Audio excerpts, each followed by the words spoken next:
عيد مبارك تقبل الله منا ومنكم صالح الأعمال آمين. ẹ máa yá mi nínú ẹ̀sìn Islam, ẹ dákun torí t'Ọlọ́run, gbogbo wa pátápátá lórílẹ̀-èdè yìí pátápátá, gbogbo ìwọ tí fídíò yìí tó bá dé ọ̀dọ̀ ẹ̀ jọ̀ọ́ dákun bá mi farabalẹ̀ wo fídíò yìí. Mo fẹ́ ká kọ́kọ́ jọ wo fídíò tí mo fẹ́ play yìí.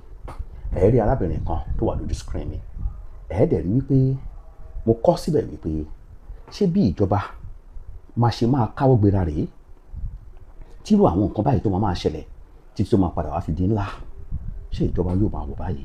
Ẹ wo nǹkan tó jẹ́ kí n sọ bẹ́ẹ̀, ẹ jẹ́ ká lọ wo fídíò yìí kí n tó wá máa sọ̀rọ̀ mi lọ. Bismillah. Ẹ wà àwọn olórí burúkú, àwọn aláìníròònú, àwọn wèrè, ṣé ẹ rí wọn? Àwọn ẹrú ṣìgìdì,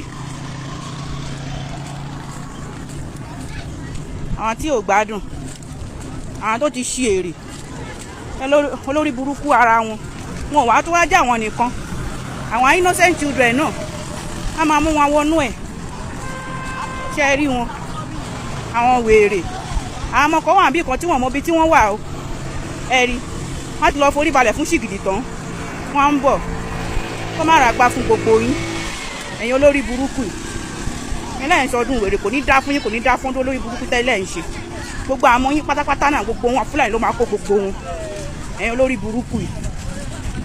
Ẹ wò ó tiẹ̀ ń ké mi lára lọ́tọ̀, bóyá èmi nìkan ló ń kára lọ́tọ̀ náà, I don't know, because all those rubbish now mi ò rò pé kó máa ṣẹlẹ̀ nílẹ̀ Yorùbá pẹ̀lú situation tó wà nílẹ̀ yìí, with the situation on ground, tó yẹ kó rí bẹ́ẹ̀, ẹ̀yin olórí burúkú yìí. Àwọn alálẹ̀ ò ní fire fún yín, gbogbo yín pátápátá ẹ máa ṣánkú ní tẹ́ bá ní ẹ̀fẹ̀ jáwọ́ nínú ní burúkú tẹ́lẹ̀ ń ṣe, gbogbo yín lẹ máa ṣánkú, ṣìgìdì lásán tẹ́yìn ló forí balẹ̀ fún, kò ní ra gbá fún yín. Ṣé ẹ rí wọn?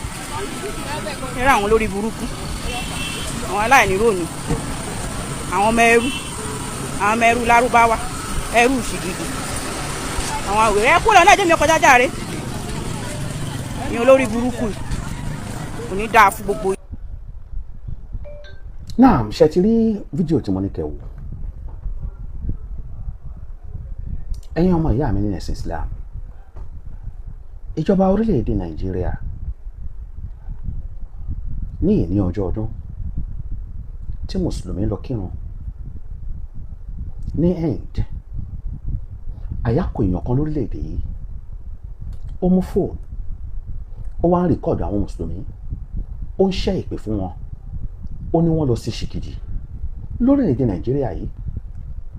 Ìjọba wa pẹ̀lú insecurity tá à ń fèsì yìí, ṣe mọ̀ pé action rèé o, tí reaction bá tẹ̀lé kí ni àwọn èèyàn máa sọ?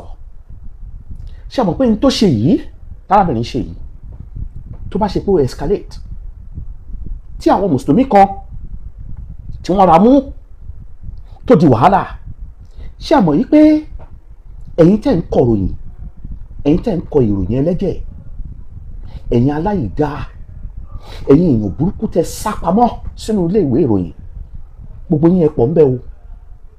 Ṣé ẹ rí, ẹ jẹ́ ká sọ fún yín, tẹ́ ẹ bá rí n tó yẹ kẹ́ ẹ report, tẹ́ ẹ bá report tẹ́ ẹ tó jẹ́ pé opposite lẹ máa ń kọ, bẹ́ẹ̀ bá rúure ẹ̀ ní sọ́ọ̀rẹ́, torí pé ẹ pẹ̀lẹ́ ni tó ń dà lóru. Ẹ̀yin oníròyìn ẹ pẹ̀lẹ́ ni tó ń da Nàìjíríà rú, ẹ̀yin lẹ ń kọ ìròyìn ẹlẹ́jẹ̀, ẹ̀yin lẹ ń kọ ìkọ́kọ́kọ́. Irú tárábìnrin yìí tó ṣe yìí, tó bá ṣe wípé ó di wàhálà, tó bá di lọ́la, ìròyìn tẹ́ ẹ máa kọ ní pé a group of Muslim extremists, ìkọ́ tẹ́ ẹ máa pè wọ́n nìyẹn, attacked non-Muslim, bẹ́ẹ̀ ṣe máa kọ́ nìyẹn. Kí ló bí attack? Ẹ ní kọ́, ẹ pẹ̀lú ẹni tó jẹ́ kí gbogbo ọ̀rọ̀ ìlú yìí kó escalate to this level. Ẹ wo ẹni yìí tí àyákò, ṣé freedom of speech la fẹ́ pe léyìí? Freedom of expression la fẹ́ pe léyìí? Ṣé ó propagate ẹ̀sìn la fẹ́ pe léyìí? Kí ló fún ní audacity láti lè gbé fóònù tí kì bá ṣe pé ó ń wò pé àwọn ìjọba wa wọ́n ti kú rẹ̀ tẹ́? Ọjọ́ ìjà ló máa ń dé ìkọ́nà sí lórílẹ̀-èdè yìí, ẹ̀yin ìjọba wa. Ọjọ́ ìjà lè máa ń dé ìkọ́nà sí. Tí àwọn èèyàn kan bá fẹ́ dá wàhálà sílẹ̀, ẹ kì í tètè paná ẹ̀ kó tó di wàhálà. tí ò bá jẹ́ bẹ́ẹ̀ ni ọ̀ràn méjì mẹ́ta tàbí mẹ́rin lọ́mọbìnrin yìí dá nínú òfin. Àkọ́kọ́, ó ń borí gẹ́gẹ́ bí mùsùlùmí láláì ṣe mùsùlùmí. Ó ń borí gẹ́gẹ́ bí mùsùlùmí láláì ṣe mùsùlùmí. Ó ní personate. Ẹlẹ́ẹ̀kejì, freedom of religion. Àwọn mùsùlùmí lọ kírun lọ́jọ́ ọdún wọn, ó lọ attack wọn, ó lọ terrorize wọn. Kí ló fún ní audacity? Nítorí wípé nígbà tí wọ́n bá gbé Quran lọ́wọ́ lórí screen tẹ́ ìjọba ṣe ẹ máa sọ pé èrè wọn ni tẹ́ ẹ dẹ̀ mọ̀ pé mùsùlùmí ló ń lo Quran. Nǹkan tó ń fún wọn ní audacity nìyẹn, nǹkan tó ń fún wọn ní effrontery nìyẹn láti máa ṣe àwọn nǹkan tí wọ́n ń ṣe yìí. Mùsùlùmí ò káwọ́ ọ̀dọ̀ o, mùsùlùmí ò ṣe ọ̀dẹ̀ o. Bí wọ́n ṣe fún ànábì wa Muhammad ní sallallahu alayhi wa sallam, wọ́n ní lára fún ọdún 13 ni wọ́n fi ní lára o. Ṣé rí gbogbo àwọn nǹkan tí wọ́n ń kà fún yín nínú Quran, ẹ̀yin tí wọ́n máa sọ pé Quran kìíní kan ó sọ pé kí wọ́n máa pa àwọn kìíní kan, ọdún 13 ni wọ́n fi ní lára ní ìgboro Mọ́kà o. Kò já o, kò sí ogun o.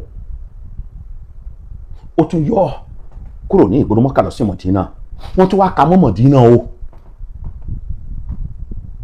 Gbogbo àwọn àyà tí wọ́n ń kà fún yín nígbà tí wàhálà yẹn wá pọ̀, àyà tó wà nínú Quran 22 verse 39 Suratul Hajj àyà 39, Ọlọ́run bá ní udhina lilladhina yuqattaluna bi annahum zalamu. Ọlọ́run bá ní mo wá ti wá yọ̀ǹda ń sìn yín o, mo ti yọ̀ǹda fún yín, ẹ̀yin tó ń gbógun tì, ẹ̀yin tó ń oppress, ẹ̀yin tó ń ṣàbùsí, mo ti yọ̀ǹda fún yín, ẹ̀yin náà ẹ fèsì wọn. Wa inna Allaha ala nasrihim laqadir. Ọlọ́run bá ní mo lágbára láti ràn yín ṣe, ẹ lọ fèsì wọn. Bí wọ́n ṣe fún ànábì nìyẹn o. Gbogbo àwọn àyà tí wọ́n kà fún yín, action tó bẹ̀rẹ̀, wọ́n máa fi content sílẹ̀, wọ́n á máa sọ̀rọ̀ nípa nǹkan tó ṣe wípé ó wá padà wá ṣẹlẹ̀. Ẹ wo ìjọba orílẹ̀-èdè wa lè ní ọjọ́ ọdún wa ni o, ó ní àyà, ó ń rìkọ́ọ̀dù wọn bí wọ́n ṣe ń bọ̀. Tí wàhálà bá ṣẹlẹ̀, nǹkan míì náà máa pè o. Ṣé lásìkò yìí tí gbogbo ara ń kan ọmọ Nàìjíríà lórí ọ̀rọ̀ insecurity, ṣé òun ló yẹ kírú àwọn èèyàn burúkú jàràjàrà yìí máa ṣe nǹkan tí wọ́n ń ṣe yìí? Ìjọba, a fà á lé yín lọ́wọ́ o, a fà á lé yín lọ́wọ́ o. Ṣùgbọ́n o, tí provocation tó bá pọ̀, self defence máa tẹ̀lé o. Subhana rabbika rabbil izzati amma yasifun, wassalamu ala al-mursalin, alhamdulillahi rabbil alamin.